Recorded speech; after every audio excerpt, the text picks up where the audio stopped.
জীবনে ধোঁকা খাওয়া অনেক জরুরি, কারণ চলতে তো মাতা পিতা শিখিয়ে দেয়, কিন্তু সামলানো নিজেকেই শিখতে হয়।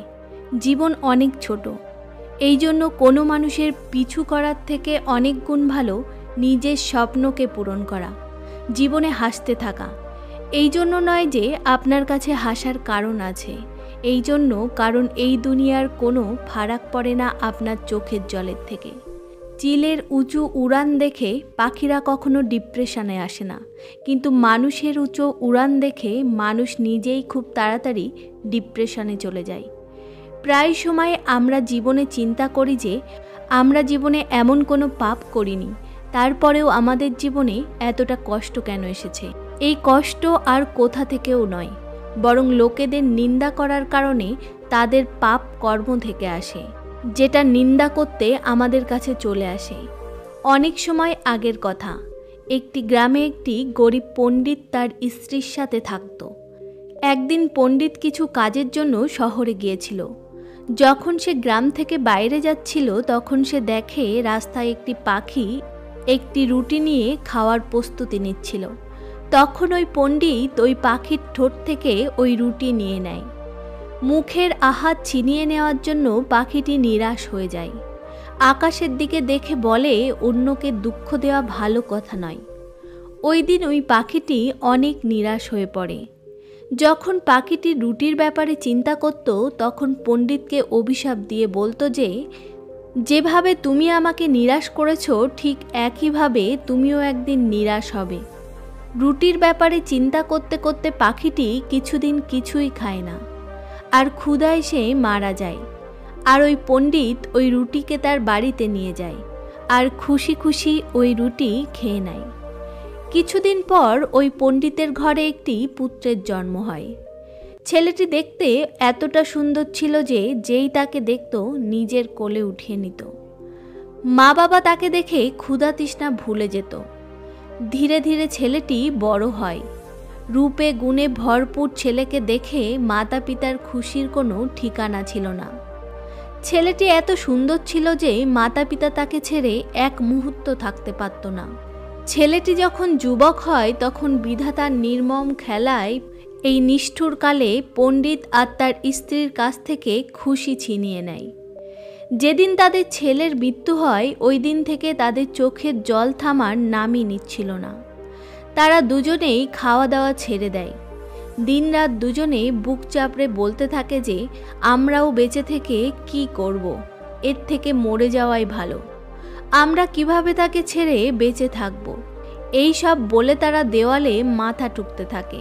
পণ্ডিতকে এভাবে কাঁদতে দেখে একদিন যম পণ্ডিতের স্বপ্নে এসে তাকে বলে যে, তুমি দেওয়ালে মাথা কোটা বন্ধ করো। যে ছেলের জন্য তুমি কান্না করছো, ওই ছেলেকে যদি তুমি দেখতে চাও, তাহলে আমার একটি কথা মানতে হবে।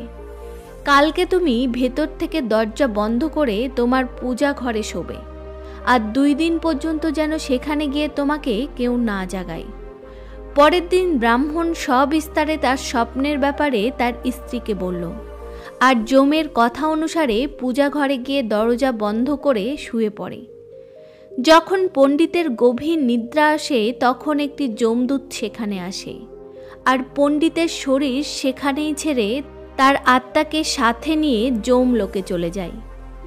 যমলোকে গিয়ে পণ্ডিত নানা ধরনের দৃশ্য দেখে। কতগুলো পাপীকে যমদূত মেরে মেরে কষ্ট দিচ্ছিল, আবার কোথাও ভয়ঙ্কর পাপীদেরকে টেনে টেনে নরকুণ্ডে দিচ্ছিল। দলে দলে যমদূতেরা ঘুরে বেড়াচ্ছিল, চিৎকার চেঁচামেচি করছিল। এইভাবে জায়গায় জায়গায় অদ্ভুত অদ্ভুত দৃশ্য দেখে পণ্ডিতের হোশ উড়ে যায়, আর সে ভয়ে কাঁপতে থাকে। যমদূত তাকে যমরাজের কাছে নিয়ে যায়। ভয়ে থরথর কাঁপতে থাকা পণ্ডিতকে দেখে যমরাজ তাকে বলে, পণ্ডিত, ভয় পেও না, তোমার কিছু হবে না।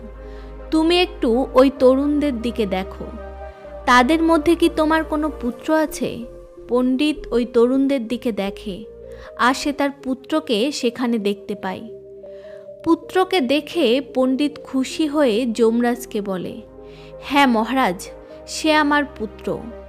পণ্ডিতের উত্তর শুনে যমরাজ বলে, তাকে আমার কাছে ডাকো। যদি না আসে তাহলে সেখানে গিয়ে তাকে ডেকে নিয়ে এসো।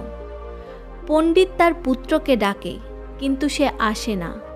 তখন পণ্ডিত তার কাছে গিয়ে বলে, আমার পুত্র, আমি তোমাকে নিতে এসেছি, তুমি আমার সাথে চলো।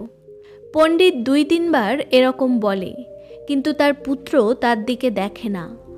তখন তার হাত ধরে পণ্ডিত তাকে বলে, আমার পুত্র, আমার দিকে দেখো, আমি তোমার পিতা। এটা শুনে পুত্র তার পিতার দিকে দেখে আর চিৎকার করে বলে, তুমি আমাকে পুত্র কেন বলছো? আমি তোমার পুত্র নই। এক সময় তুমি একটি পাখিকে কষ্ট দিয়েছিলে, তার মুখের খাবার ছিনিয়ে নিয়েছিলে। সেটার বদলা নেওয়ার জন্য আমি তোমার পুত্র হয়ে তোমার বাড়িতে জন্মেছিলাম। এখন মনে পড়েছে যেভাবে আমার মনকে তুমি কষ্ট পৌঁছেছিলে, একইভাবে আমি তোমার মনকে কষ্ট দিয়েছি।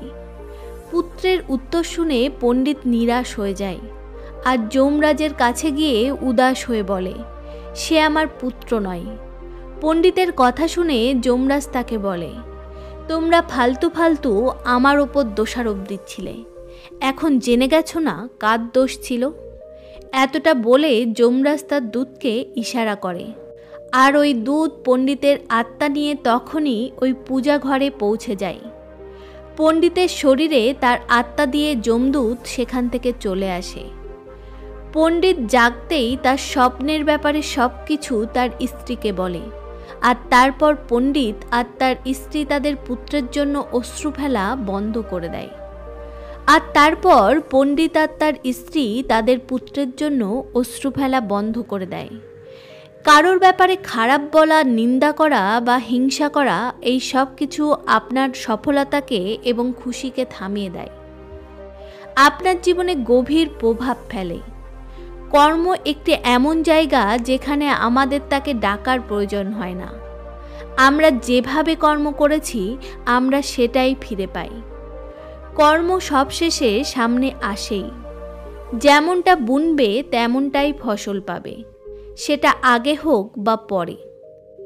খুব তাড়াতাড়ি এই ব্রহ্মাণ্ড আপনাকে সেটা দিয়ে দেবে যেটার আপনি অধিকারী। কর্মই ব্যক্তিকে চেনার মুখ্য আধার হয়। আপনার কর্ম আপনার চরিত্রকে দেখায়। জীবনে সফলতা প্রাপ্ত করার জন্য আমাদের সবসময় ইতিবাচক কর্ম করা উচিত, কারণ কর্মই আমাদের ভবিষ্যৎকে নির্ধারণ করে। তো বন্ধুরা, আশা করছি আজকের এই কাহিনী থেকে আপনারা কিছু না কিছু অবশ্যই শিখেছেন। আর যদি ভিডিওটি ভালো লেগে থাকে, চ্যানেলটিকে সাবস্ক্রাইব করে পাশে থাকা বেল আইকনটা টিপে দেবেন, যাতে করে আমি যখনই কোনো ভিডিও দেব আপনার কাছে তার নোটিফিকেশন চলে যাবে।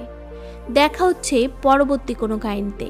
তত সময় নিজের খেয়াল রাখবেন। ধন্যবাদ।